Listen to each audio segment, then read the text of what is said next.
அதிமுக பாஜக தாவேக கூட்டணி அமைஞ்சிருமா இந்த 26 தேர்தல்ல? அதத்தான் விஜய் சூசகமா என்ன சொல்றாங்கன்னா, திமுகவை எதிர்ப்பதற்கு எந்த எல்லைக்கு வேணாலும் போவோம். அப்படின்னா என்ன எல்லை என்ன இருக்கு? என்ன வாகா எல்லைக்கு போறீங்களா? இல்ல பகல்காம் நடந்த எல்லைக்கு போறீங்களா? இல்ல பாகிஸ்தான் எல்லைக்கு போறீங்க? எந்த எல்லைக்கு போக போறீங்க? பாஜக தமிழ்நாட்டுல எல்லாருமே முதலமைச்சர் வேட்பாளர். சீமான் கனவு முதலமைச்சராகி 15 வருஷம் ஆச்சு முதலமைச்சர். அப்புறம் விஜய் கேட்கவே வேணாம், ஜனநாயகன் ஷூட்டிங் முடிகிறதுக்காக மக்கள் வெயிட் பண்ணிட்டு இருக்காங்க. பட ஷூட்டிங் முடிஞ்சிட்டு பூசணிக்காயை உடைச்சிட்டாங்கன்னா அன்னைக்கு எம்ஜிஆர் கூட 25 வருஷம் வேலை செஞ்சுதான் வந்திருக்கிறார். இவருக்கு எந்த வேலை திட்டம் கிடையாது. அவர் முதலமைச்சரா கையெழுத்து போடணுங்கிறதுக்காக கோட்டையில எல்லாரும் உட்கார்ந்து இருக்கிறாங்க. ஸ்டாலின் உடனே ஜனநாயக ஷூட்டிங் முடிஞ்சோன்னு அவரே ராஜினாமா பண்ணிடுவாரு. இவர் போய் நேரம் கையெழுத்து. அப்படி நடந்தா தான் விஷயம். தமிழிசை சௌந்தரராஜன் போய் இலை மீது தாமரை மலரும் அப்படிங்கிறாங்க. நான் என்ன கேட்கிறேன்னா, இலை போட்டு சாப்பிட்டா பரவாயில்ல, இலைய தியாக தலைவிங்கிறாங்க.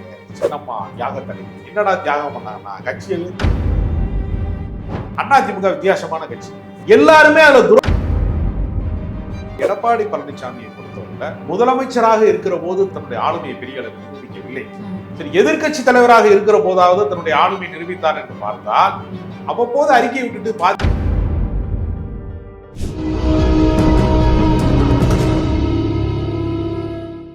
டேக் ஒன் நேயர்களுக்கு வணக்கம். நிகழ்ச்சியில் சிறப்பு விருந்தினராக மூத்த பத்திரிகையாளர் அரசு விமர்சகர் ராஜகம்பீரன் இணைந்திருக்கிறார். பேசலாம். வணக்கம் சார், எப்படி இருக்கீங்க? 2026 சட்டமன்ற தேர்தல் கூட்டணி பலமான கூட்டணி அமைஞ்சிருக்கு அப்படின்னு அதிமுக பாஜக சொல்றாங்க.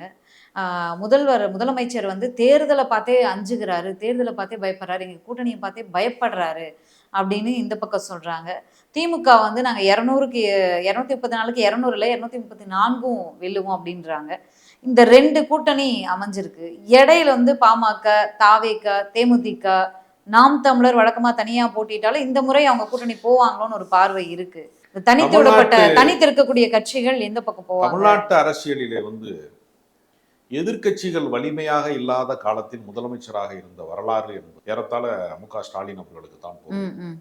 ஏன்னா கலைஞர் அவர்கள் காலத்திலே எம்ஜிஆர் அவர் என்கிற ஒரு பெரிய சக்தி இருந்தார். எம்ஜிஆர் முதலமைச்சராக இருந்தபோது கலைஞர் எதிர்கட்சி தலைவராக இருக்கிறார். அது மாதிரி பின்னாளிலே ஜெயலலிதா தொடக்க காலத்திலே சில தொய்வுகள் இருந்த போதும் ஆளுமை மிக்க பண்பினால அவர் வளர்ச்சி அடைந்த பின்பு ஒரு தமிழ்நாட்டினுடைய ஒரு இரும்பு பெண்மணி போல ஒரு அடையாளத்தை பெற்றவராக அவர் இருந்தார். அப்ப கடுமையான எதிர்கட்சி அரசியல் என்பது ரொம்ப வலிமையான ஒரு அரசியலாக இருக்கும். ஆனால் எடப்பாடி பழனிசாமியை பொறுத்தவரையில முதலமைச்சராக இருக்கிற போது தன்னுடைய ஆளுமையை பெரிய அளவில் நிரூபிக்கவில்லை. சரி, எதிர்கட்சி தலைவராக இருக்கிற போதாவது தன்னுடைய ஆளுமையை நிரூபித்தார் என்று பார்த்தால் அவ்வப்போது அறிக்கை விட்டுட்டு பாதி நாள் அவர் சேலத்துக்கு போயிடுவார். சென்னையிலே அவர் இருக்கிறது கிடையாது. தமிழ்நாடு முழுக்க பெரிய அளவில் வளம் வருவது கிடையாது. அவருக்கு இருக்கிற ஒரே பிரச்சனை என்ன, ரெட்டலையை இவங்க பிடிங்கிட்டு போயிடுவாங்க. தேர்தல் ஆணையத்தை வச்சு நமக்கு எதிராக வழக்கு போட்டிருக்காங்க. பொதுச் செயலாளர் பொறுப்புல இருந்து நம்ம நாற்காலியை தூக்கிட்டு போயிடுவாங்களோ, நம்ம அசந்த நேரம் பார்த்து அடிச்சுக்குவாங்களோ, ஓபிஎஸ் நம்மளை காலி பண்ணிடுவாரோ, தூங்கும் போது கூட அவர் அவங்கள நினைச்சுதான் தூங்குவார். இந்த காதலிக்கிறவங்க காதலியுடைய நினைவாகவே தூங்குற மாதிரி அவர் ஓபிஎஸ் நினைவாகவோ அல்லது டிடி தினகரன் நினைவாகவோ சசிகலா ஞாபகமா தான் அவர் இருப்பார் போல தெரியுது. அப்ப எல்லா முறையுமே அவர் எதிர்கட்சியை நிலைகுலைய செய்வதற்கு, ஆளுங்கட்சியை நிலைகுலைய செய்வதற்கு, எதிர்கட்சி வேலை செய்வதற்கு பதிலாக பங்காளி சண்டையிலேயே அவர் டயத்தை வேஸ்ட் பண்ணிட்டாரு. இப்ப கடைசி அவர் என்ன பண்ணாருன்னா, அவர்கிட்ட இருக்க குழப்பம் என்னன்னா, நாடாளுமன்ற தேர்தலுக்கு சில மாதங்களுக்கு முன்பு கொஞ்சம் முன்பு என்ன பண்ணாரு, தேர்தல் கூட்டணியை முறித்து கொண்டு வந்தார். அப்ப ஏதாவது குற்றச்சாட்டு சொன்னாரா பாஜக மேல? சரி, தேர்தல் பிரச்சாரம் தான் நடக்கும் போது நாடாளுமன்ற தேர்தல் மோடி ஆட்சி சரியில்லைன்னாலும் சொன்னாரா? இல்ல சொன்னாரே, தீர்மானம் நிறைவேற்றினாங்களே, எங்களுடைய தலைவர்களை தொடர்ந்து கொச்சையாக தவறுதலாக பேசுறார் பாஜக மாநில தலைவர் அண்ணாமலை அப்படின்னு சொல்லி கண்டன தீர்மானம் நிறைவேற்றினாங்க. அவருடைய எல்லை அண்ணாமலையோட நின்று போய் விட்டது. நீங்களே சாட்சி அனுப்பிச்சிட்டீங்க, எனக்கு ஆதரவா பேசிட்டீங்க. அண்ணாமலைக்கு வரைக்கும் தான் அவர் எதிர்த்து பேசினாரு தவிர அமித்ஷா வரைக்கும் அவர் போகவே இல்லை. பாஜக திமுக என்ன சொல்லுச்சுன்னா, நாடாளுமன்ற தேர்தல் நேரத்திலேயே திமுகவை எதிர்த்து தான் பிரச்சாரம் பண்ணாங்களோ ஒழிய பாஜகவை எதிர்த்தெல்லாம் அவங்க பிரச்சாரம் பண்ணாங்க. அப்ப அவங்க என்ன செஞ்சாங்கன்னா, நடக்கிறது சட்டப்பேரவை தேர்தல் மாதிரியே ஸ்டாலினுக்கு எதிராக பேசுறது, அண்ணாமலைக்கு எதிராக பேசுறது, இங்க லோக்கல்ல ஓபிஎஸ் ஒழிச்சு கட்டணும்னு பேசுறதுல இந்த இடத்துலயே துரோகிகள். அதுல பெரிய வேடிக்கை என்னன்னா, எல்லா கட்சியிலையுமே என் கட்சிக்கு அதிகமா தியாகம் செய்தவர்கள் யாருங்கிற போட்டி நடக்கும். அதிமுக வித்தியாசமான கட்சி. எல்லாருமே அதுல துரோகி பட்டம் தான். துரோகிகளை ஒழித்து கட்டுவோம்பா.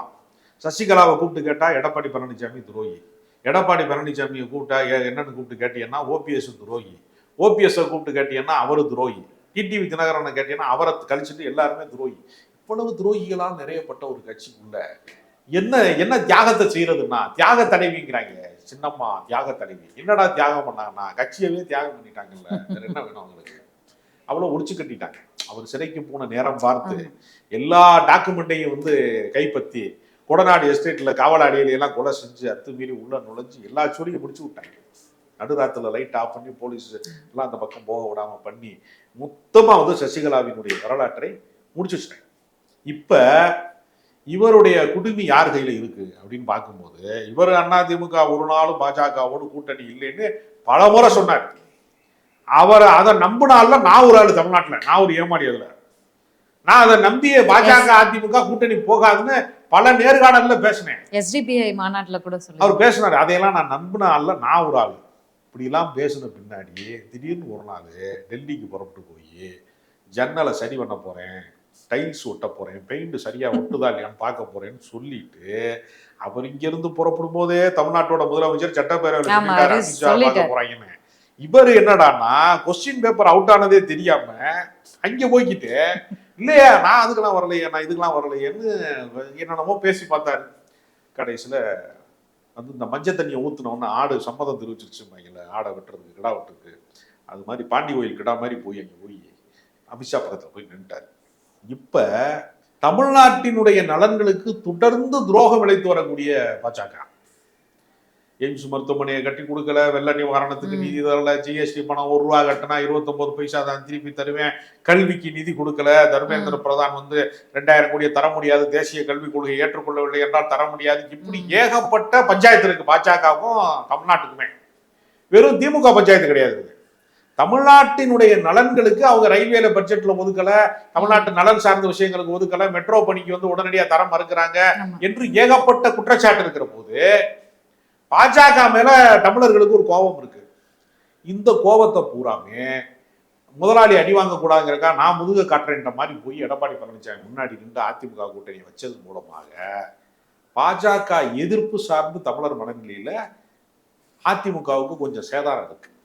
அதை தாண்டி அவங்க என்ன கணக்கு சொல்றாங்க, ஏற்கனவே நாடாளுமன்ற தேர்தலில் நாங்க 20% வாங்கினோம், அவங்க அங்கிட்டு போய் 11% வாங்கினாங்க, கூட்டணி கணக்கு போட்டா 18%, நாங்கெல்லாம் சேர்ந்தோம்னா ஸ்டாலின் காலி அப்படின்னு அவங்க சொல்றாங்க.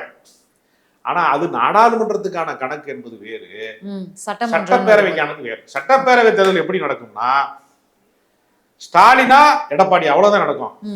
ஆனா இவங்க என்ன சொல்றாங்க, நாங்க டபுள் இன்ஜின் சர்க்கார்.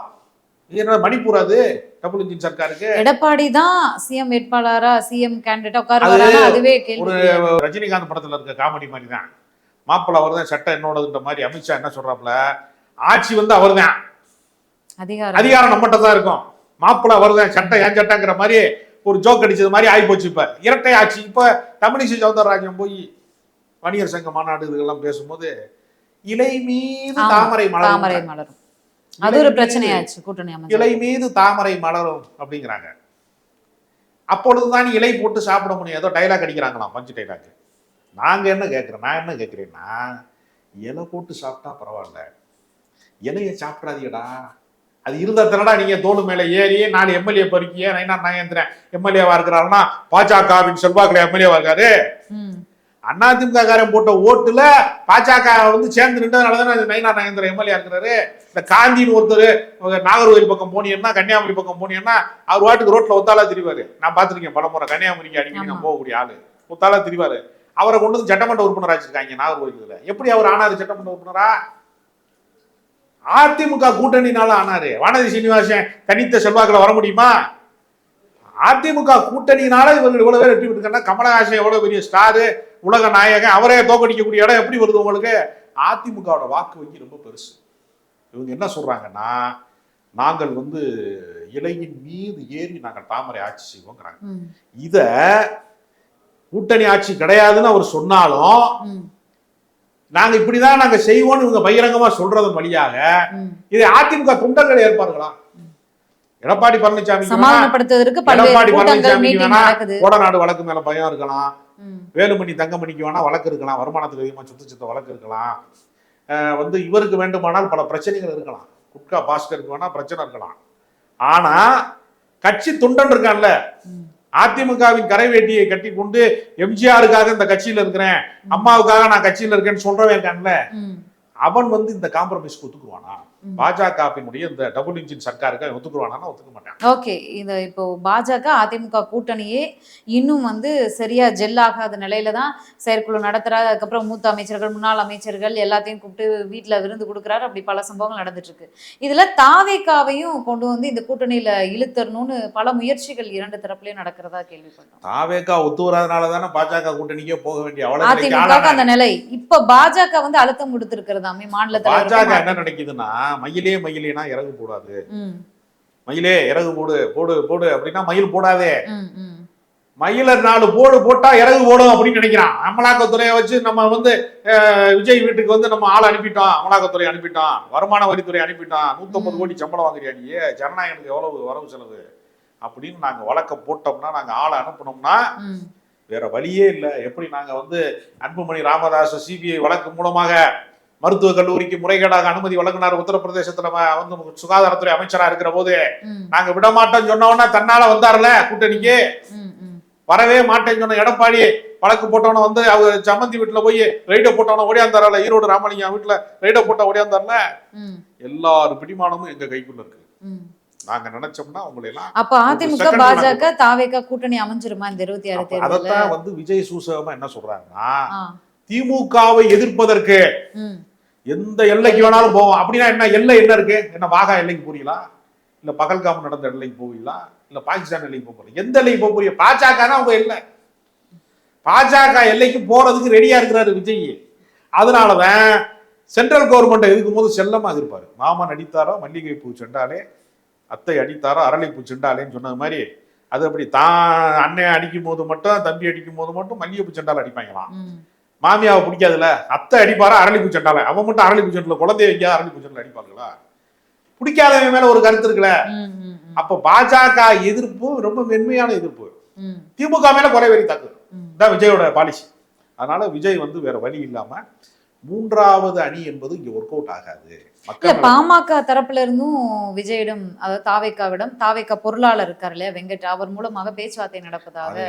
தமிழ்நாட்டுல எல்லாருமே முதலமைச்சர் வேட்பாளர், மாற்றம் முன்னேற்றம் அன்புமணி ஒரு முதலமைச்சர் வேட்பாளர், சாட்டையால அடித்துக் கொண்டு சற்று ஓய்வில் இருக்கிற அண்ணாமலை ஒரு முதலமைச்சர் வேட்பாளர். இனிமே அண்ணா நயனா நாயந்திரன் சொல்ல மாட்டாங்கன்னு வச்சுங்க, அவர் அதிமுக சொல்ல மாட்டார், அப்படிலாம் வேற தெரியாம பேச மாட்டாரு. சீமான் வந்து கனவு முதலமைச்சராகி 15 வருஷம் ஆச்சு ஏற்கனவே முதலமைச்சராகி.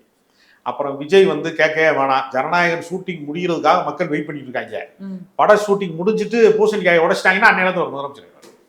அவர் பிரச்சாரத்துக்கு போக தேவையில்லை, அவர் கஷ்டப்பட்டு போராட்டம் நடத்த தேவையில்லை, அரசுக்கு எதிராக அறிக்கை கொடுக்க தேவையில்லை, களப்பணி தேவையில்லை, எதுவுமே தேவையில்லை.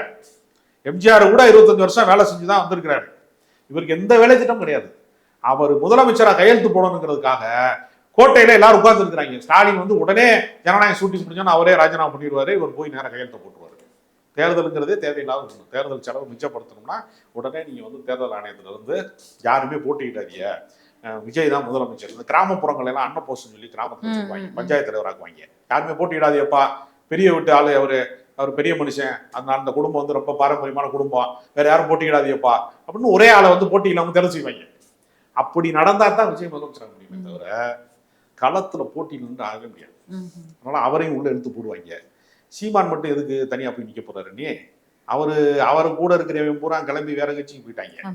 அதனால அவருக்கு வேற வழி இல்லை, எங்கேயாவது போய்த்தான். அதனால தமிழ்நாட்டு அரசியல்ல ஒரு நதிக்கு 2 கரைகள் மாதிரி திமுகவா அதிமுகவா, இதுக்கு மேல குதிரை சவாரி ஏறி கொஞ்சம் பேர் அரசியல் நடத்திக்கலாமே தவிர நான் தனித்து போட்டியிடு யாரு வேணும்னா சும்மா 5% வாங்கினேன், 3% வாங்கினேன், 7% வாங்கினேன்னு சொல்லிக்கிட்டே தெரியலாம்.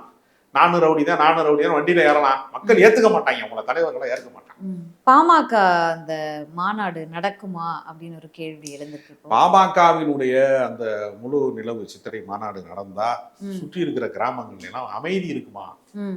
அந்த பகுதி சார்ந்த மக்கள் பதட்டமா இருக்காங்க. ஏன்னா ஏற்கனவே பல கலவரங்களை உருவாக்கிட்டு இருக்காங்க, உயிரிழப்புகள்லாம் ஏற்பட்டிருக்கு. அதனால உள்ளூருக்குள்ள இருக்கக்கூடிய பஞ்சாயத்து தலைவர்கள் வந்து எங்களுக்கு அமைதி கெடும், அதனால அலோவ் பண்ணாதீங்க அப்படின்னு கோர்ட்ல கொடுத்துருக்காங்க. நீதிமன்றத்தினுடைய பார்வையில் இருக்கிறது. நீதிமன்றம் நல்ல தீர்ப்பை சொல்லும். ஒருவேளை கடுமையான பாதுகாப்போட கூடிய நிபந்தனைகளோடு கூடிய, ஏன்னா ஜனநாயக சக்திகளை வந்து நம்ம மாநாடு நடத்தக்கூடாது என்றும் சொல்ல முடியாது. அதே சமயத்துல வரம்பு மீறுவதற்கான வாய்ப்பை தடை செய்யக்கூடிய ம். ஒரு சூழ்நிலை வந்து ஏற்படுத்தும். நீதிமன்றம் அதற்கான ஒரு பாதுகாப்பை உறுதி செய்யும் நினைக்கிறேன். நன்றி சார், நன்றி. உங்களோட நேரத்தை பகிர்ந்தமைக்கு நன்றி.